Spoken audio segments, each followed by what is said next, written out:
my view of the West. So my view of the West is there are many good things about the West and there are many bad things about the West, and we must understand both. So I'll tell you their positives. The West is very well informed about their own grand narrative. Indians are not informed about our grand narrative.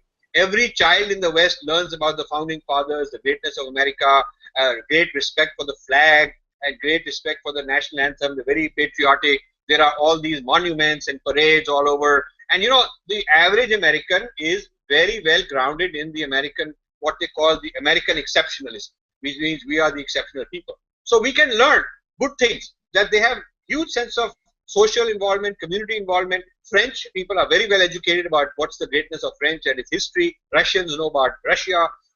British people know about the greatness of the British, their history and all that. So we can learn from the West, from Americans. We can learn good things like understanding our grand narrative, respect for our grand narrative, social involvement. That is one thing we can understand.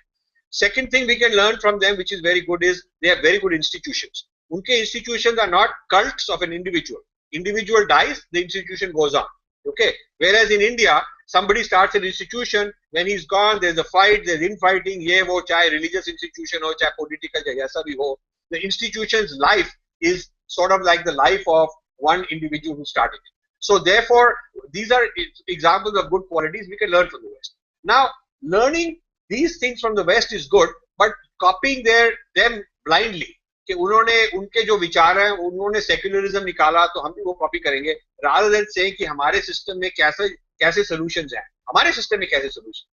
हमको we don't want to become dogmatic कि सिर्फ हमको अपने चीजें ही चाहिए and we are boycotting other people. We will take the best of both.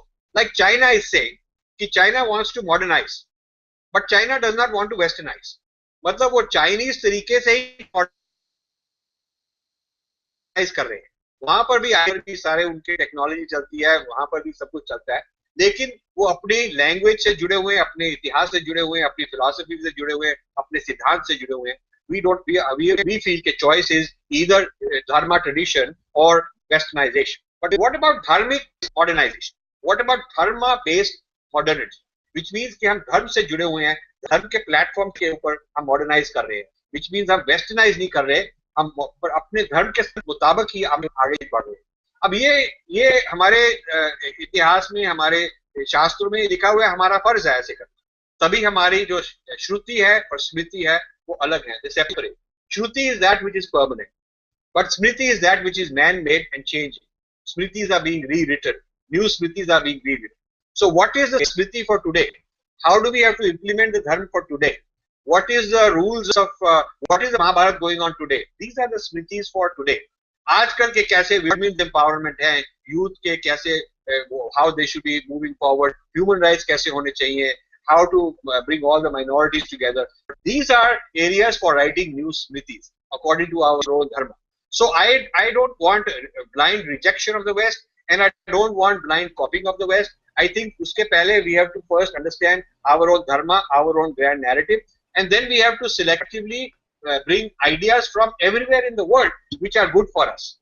So we should say that we are not pro or anti any ideology. We are pro ourselves, and we will learn from people whatever they are able to teach us, which is good for us. So this way we can have the best of both worlds. So that is my response to, it's a balanced response on what I think about the West.